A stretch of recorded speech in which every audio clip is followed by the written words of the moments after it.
Hi everyone, it's Ash from FPL Hints, back with another UEFA Champions League fantasy football check-in. Before we begin, if you're able to like, share and subscribe, that would be greatly appreciated. So let's get straight into it. For those that don't know, I am not in any shape or form a UEFA Champions League fantasy football specialist. I hardly know much about Champions League for that matter, but for some strange reason, the less I think about UCL fantasy, the better I seem to get at it. So I'll give you a quick roundup on how match day 5 went, where I'm now ranked, quick preview of the fixtures for match day 6, and also my team for match day 6. I haven't made my transfers, but I'll make them live on this video. So look, without further ado, let's get straight into it.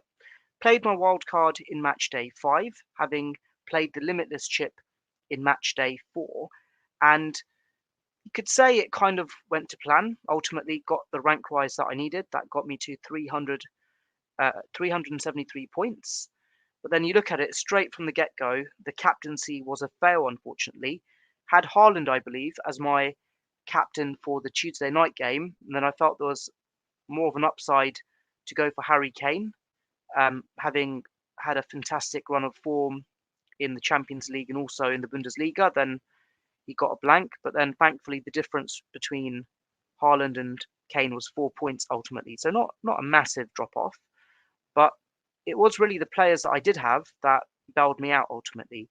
So Saka, 12-point haul, Bellingham, who I really should have captained with his mega haul and of course his fantastic goal-scoring form for Real Madrid this season, and then Rodri and Kimmich, who are essentially, I don't want to call them enablers, but in essence they're basically like premium price enablers for me. I've literally got them for the ball recoveries, a stat we don't really get in fantasy Premier League. So it's just one of those things where I've just got them as stocking fillers. I probably, in fairness, if I really did my research, I probably could find cheaper players that offer that as well. But yeah, I just had them. And Rodri, to be fair, he actually started off quite well in terms of his fantasy returns at the start of the UEFA Champions League season. So if I just bring it up here, got me a 10, a 3, and 8, didn't play. I think I had him out of my team by then, and then 4 points in match day 5. And then look at the transfers that I made. I think these are they're the subs, I beg your pardon. So obviously you had to bring Saka and Nacho in. Nacho, disappointingly, only got 1 point against Napoli, 4-2 win for Real Madrid. And then Cancelo, big bailout. Lazari, Zubeldia, Provdell, don't even have to pronounce the names. They bailed me out essentially.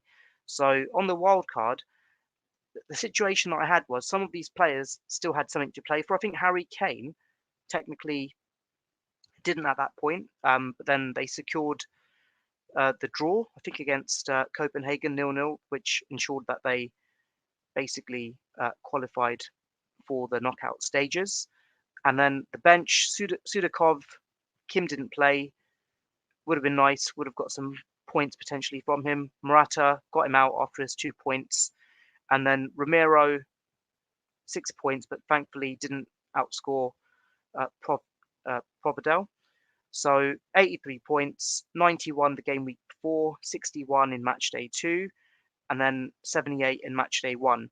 So all of that, just for context, I mentioned I'm 507th for my Geo, and I'll just confirm that on screen right now. There we go. So in England, I'm ranked 507th, and I mentioned on my previous stream that all I want to do is finish in the top 1k for England, and I'd consider that a success. But now here I am, knocking on the door of the top 500, and I'm now wondering, when I get the unlimited transfers and the knockout phases, can I push further on and perhaps get like top 200? Overall, 13k out of a million, fairly content with that. And then no idea why I've got this neutral membership as well, but 10k there. And in terms of my leagues, 5th in the Legends League, and then 10th in my own league, and 47th in this other league. So on the whole, like for a casual manager who literally thinks about UEFA Champions League for perhaps like a few minutes a week or every other week, I'm fairly happy with that. So let's look at the state of play before I get into doing my transfers. I'm going to use Wikipedia here because I like how they outline who's qualified and who hasn't. So the state of play in Group A, we know that Bayern Munich have already qualified, but of course there is this like three-way battle going on between Copenhagen, Galatasaray, and Manchester United. If Copenhagen can get a result on Galatasaray, they're through. And with Bayern Munich, if they lose to United and Copenhagen don't get the result against Galatasaray, then United are through. So um, no doubt United have something to play for. Galatasaray have something to play for. Copenhagen have something to play for. So you would say, if I was being pragmatic, I would be picking players from those teams essentially, if I wanted to basically just focus on players that had something to play for. I'm technically not going to just like have that as my logic. And in Group A, just it's goals galore. Look at United, scored 12, conceded 14. Galatasaray 10 and 10 and 12, and then Copenhagen seemed to be the more sensible team in terms of like not conceding too much but not scoring too much either. Coming on to Group B, quite interesting, whereby both Arsenal and PSV have qualified. They've essentially got a dead rubber game on Tuesday night, and then you've got Lens and Sevilla. I think mathematically, I believe Sevilla can still get to their much coveted Europa League stage if they could get a significant win against Lens. Whereas with Arsenal and PSV, like I kind of feel that this match is set up. Will there be rotation? Probably, but I feel that this match is set up for a potential goal fest, as it were, because they're both locked in for first and second, and they expect them to just let go of the handbrake and just go for it essentially. So with those two teams, I some vested interest there, as it were. Again, not because they've got something to play for, but I believe that there is some potential there, and there are some milestones that need to be kept in mind as well. That Gabriel Jesus, of course, has obviously missed one of the games for Arsenal due to injury, I believe. But he's despite that, I think he's got like 4 goals and 2 assists. So he's got like something like to play for, as it were. So from my perspective, I definitely want to give him consideration, and I will talk about my transfers very shortly as well. So that's something to keep an eye on. And technically, Arsenal don't need to go all out due to the reasons I've mentioned, but I kind of feel that like it's not going to be a 0-0. I feel that there's like too much um, in terms of like the way Arsenal have played, averaging 3 goals a game in the Champions League this season, that there should be goals in that game. And coming on to Group C, Real Madrid in a similar situation like Arsenal, the difference being that in the opposition, who have nothing to play for, with Union Berlin, they're, well, I say nothing to play for. They could technically qualify for the Europa League, and then you've got Napoli and Braga as well. It kind of feels like with Napoli and Braga, they'd just be happy with a 0-0 draw. Technically, I think Braga, if I'm not mistaken, if they beat Napoli by a sizable margin, I think they could still qualify. So it's probably Napoli's interest to just hold out for a draw, and like if they both draw, and Union Berlin, I doubt they're going to beat Real Madrid, but who knows? Real Madrid have nothing to play for, so you could have this weird situation where Union Berlin do finish third. In this instance, would I consider a Real Madrid player? I've got Bellingham already in my team, as you've already seen, but yeah, I'm not too sure. I know that like Vinicius Junior is injured as well, so um, yeah, I'm not really heavily vested in a Real Madrid player, right? I've got Nacho and Bellingham, but yeah, beyond that, probably couldn't justify it. And then on to Group D, the last of the Tuesday night games. Real Sociedad have been fantastic in the Champions League, who have qualified. But now the question is that can they hold off Inter Milan and secure top spot? So first and second have both got something to play for. But then you look at Real Madrid in the Champions League this season, 3 wins so far. Of course, they haven't lost. On paper, should they be topping this group comfortably? You could argue that that probably should have been the case. No doubt they'll go out for a win. And with Real Sociedad, like a win would be very much on their radar as well. So should be a very interesting match. And then with Benfica and uh, Red Bull Salzburg, again, you can see the why put beside Benfica's letter there. I believe they need a sizable win to secure third spot and the champion in the Europa League. So that's another one to keep an eye on. In fact, for Group um, A, B, C, and D, fourth spot can still um, like vie out for that Europa League spot. So yeah, just one to keep an eye on. But yeah, can't really see myself buying any Benfica players. Looked at some Red Bull Salzburg players, but yeah, I mean beyond that, I can't really justify it. But Napoli do interest me, and I'll come on to that. And then Group E, Atletico Madrid and Lazio, again, they're vying it out for the top spot, so there might be something there. And then Feyenoord against Celtic, just a complete dead rubber match. You can see an E is there now for Celtic. They're eliminated, can't get a Europa League spot either. That match could end up in any way. I kind of feel that with Atletico Madrid and Lazio, they could potentially just cancel each other out.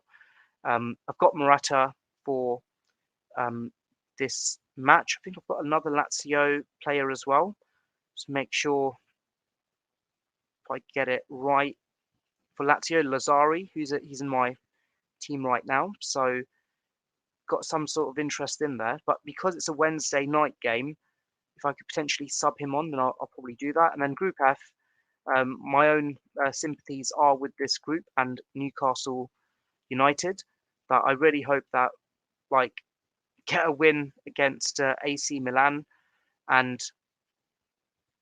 hopefully the results go our way, but they probably won't with Dortmund having already qualified for the knockout phase anyway. I think the realistic situation would be that Newcastle can hold off Milan with a draw at least, and then qualify for the Europa League, and then perhaps fight for the Europa League knockouts and go deep in that competition. But yeah, this group, you just know that PSG, they just need to get a win, and that should be enough for them. I think with Newcastle, if PSG draw, the Newcastle would have to win. So either way, it's going to be a tough one for Newcastle. You just expect PSG to get a result there.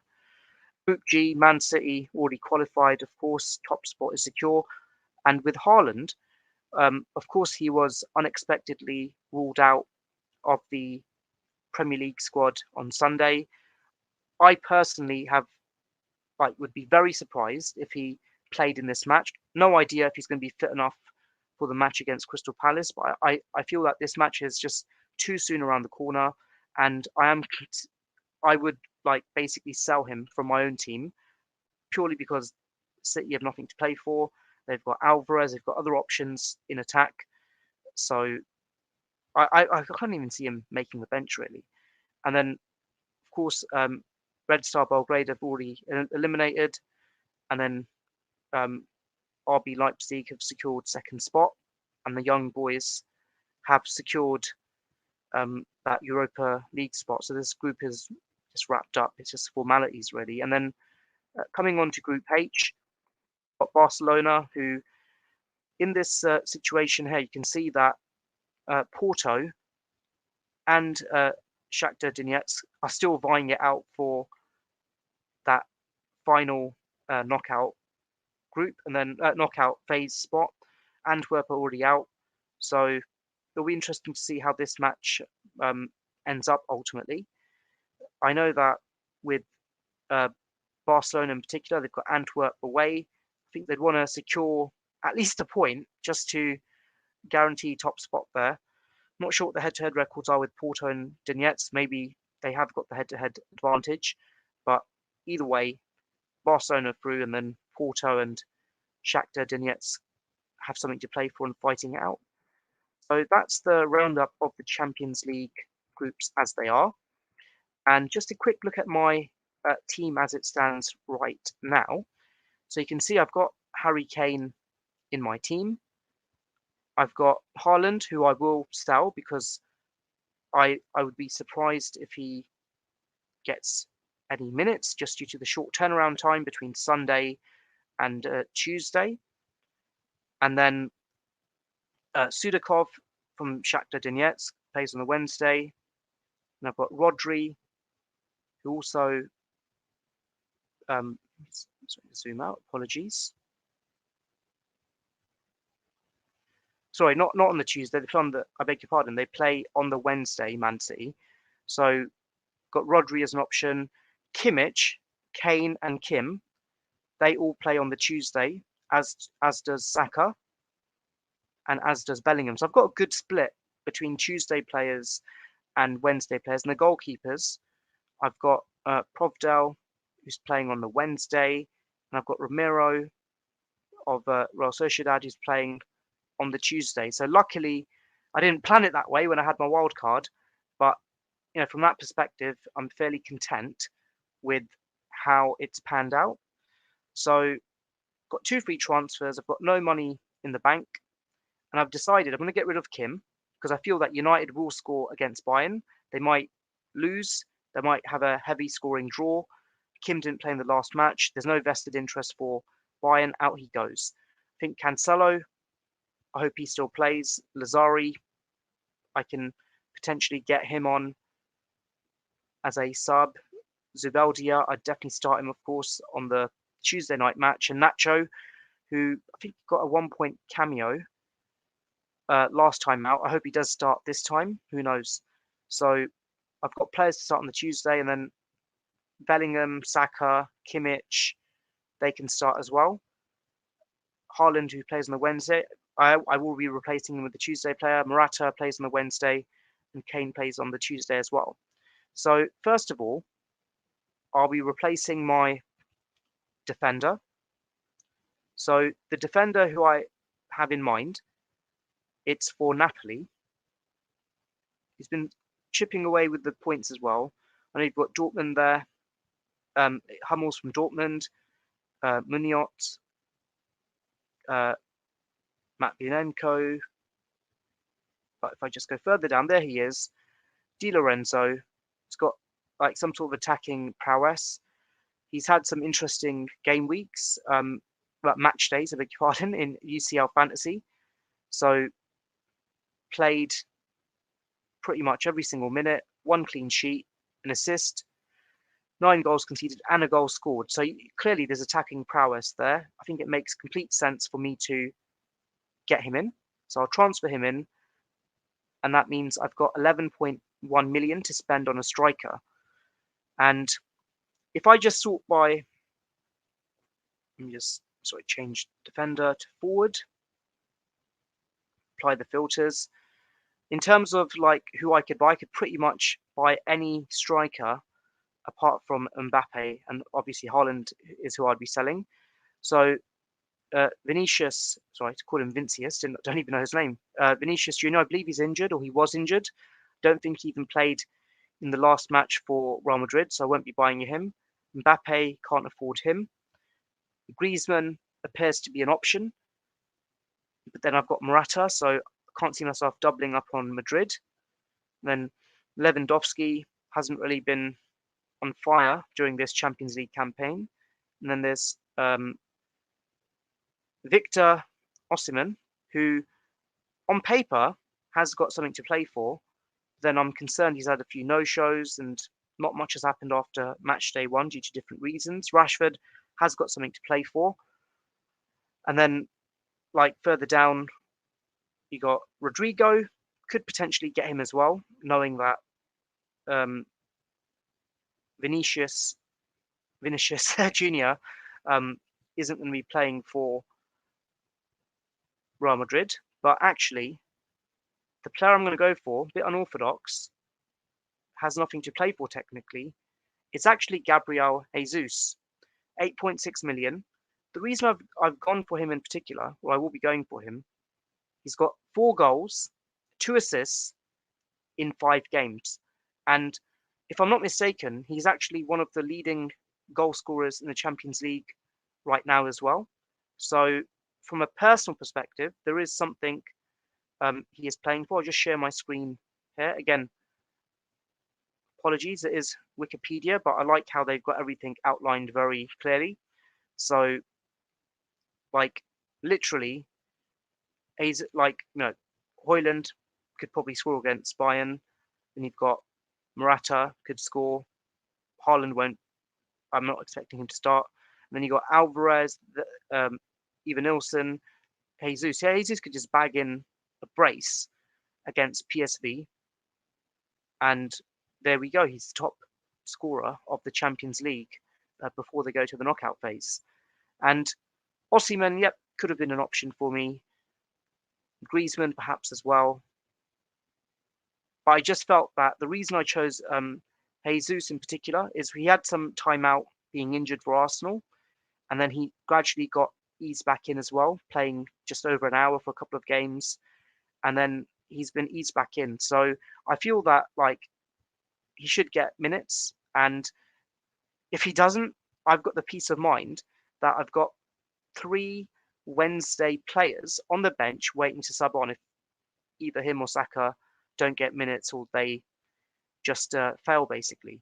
And there is my concern that Arteta would rotate in this match, but at the same time, he wants to like have some sort of signature win, especially having lost to Aston Villa, and especially when averaging 3 goals a game and finish it off with a win 6 out of 6 for Arsenal. I can't even recall if they've ever won 6 in a row in a group stage. Probably have, but who knows? So yeah, it's a bit of a strange pick. I could have gone for all those other players that I've mentioned, but due to the personal accolade up for grabs for Jesus, and due to there aren't others available, I needed a Tuesday player as well in the event that he doesn't come up with the goods. So it's a punt, but then 4 goals, 2 assists in 5 games. Yeah, risk of rotation, but the upside is there. So review my transfers. That's 2 free transfers. Already played all of my chips. Haaland out, Jesus in, Kim out, Di Lorenzo in. So I'm going to confirm those transfers. There we go. All done. So that's my team right now. Just to confirm, Sudakov of Shakhtar Donetsk plays Wednesday. Lazari of Lazio, Wednesday as well. Rodri of Man City, Wednesday as well, thankfully. And Provedel of Lazio. Is he Lazio? Yeah. There he is. Wednesday night as well. And then in terms of my Tuesday night players, I've got 1, 2, 3, 4, 5, 6, 7, 8, 9. I've got 9 Tuesday night players. So it's worked in my favor. When I did my wild card during match day 5, it's kind of like massively worked in my favor in that respect. And again, just been lucky. I didn't plan it that way. I basically tried using a wild card almost like a free hit, as it were, knowing that I've got match day 5 and then I've got this match day 6 game. And I'm just looking at this team to be, I'm brutally honest with you. Let me just do my famous super zoom in. Oh, there we go. So I look at it Jesus, personal accolade up for grabs. Arsenal want to finish off on a high. Yeah, he probably won't play a full game, but if he gets a goal, I'll be fairly content with that. And I think he'd want to get 2 goals so that he can potentially end up as the top scorer going into the knockouts. Morata against Lazio at home, really not expecting much. But then, oh, I've not even shared my screen. Apologies. I just realised I didn't even share my transfers there. So let's start again. So Jesus, like I've said, personal accolade up for grabs. And Morata in the Champions League, I feel that like they're still vying it out against Lazio to secure top spot. So with Morata, he's got something up for grabs still, but I'm not really expecting much. And he's playing on the Wednesday, and then Kane for Bayern against United. I think there's a goal for him if he wants it, if he even plays. Who knows?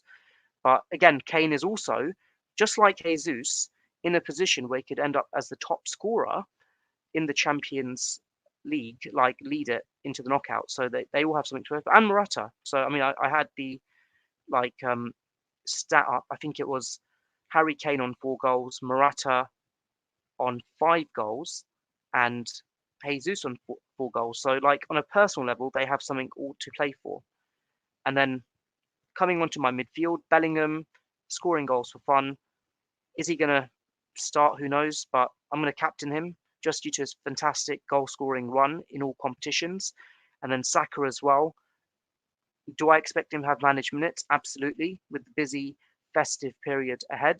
But again, his goals and assists are amazing. I think in terms of his assists, got 4 assists in the Champions League, so it's top of the assist table. So have to keep him in. And then Kimmich, again, like I've said, I kind of called him like a cheap, like not a premium enabler midfielder. I'm not sure why I even have him, but probably for the ball recoveries, I guess. But yeah, he's just someone who I'll almost certainly sub off if the others like do the business, unless his ball recoveries do the business. Nacho against Berlin, hoping he starts this time and that Berlin don't show up and they secure a comfortable clean sheet. Di Lorenzo against Braga, hoping they can secure a clean sheet, and also he's got the attacking prowess. And Zubeldia against Inter at the San Siro. I know it's a tricky fixture, but they've only conceded 2 goals in like 5 Champions League games, so perhaps some potential then. And Antwerp, hoping just like Union Berlin, they've gone to sleep, so Cancelo can quietly chip in with a clean sheet. And then Romero, like I've said, same reason as Zubeldia, I've got the double up there. But if it doesn't work, I've got a double up of Lazari and Providel still to come, and then Rodri and Sudakov if need be as well. So yeah, look, there you have it. That is my UCL fantasy team for match day 6. As always, if you're able to like, share, and subscribe, that would be greatly appreciated. Let me know in the comments below if I've fluked my way in the right way in match day 6. If I can carry my run on and go from like I think I was 1k in my Geo in match day 5. Now I'm 507th, and if I can carry this fantastic run on. But look, there you have it. Wishing you all the best. My FPL season hasn't gone to plan to date, and ironically, I probably overthink FPL more than I should. Whereas in this game, hardly think about it, and it's going remarkably well. And like I've said, just hopefully carry on into the knockouts. And thankfully, we've got free unlimited transfers and knockouts, and then we can like roughly work out which players I can potentially go for, and hopefully it can work in my favor. So take care and all the best for match day 6. Thank you.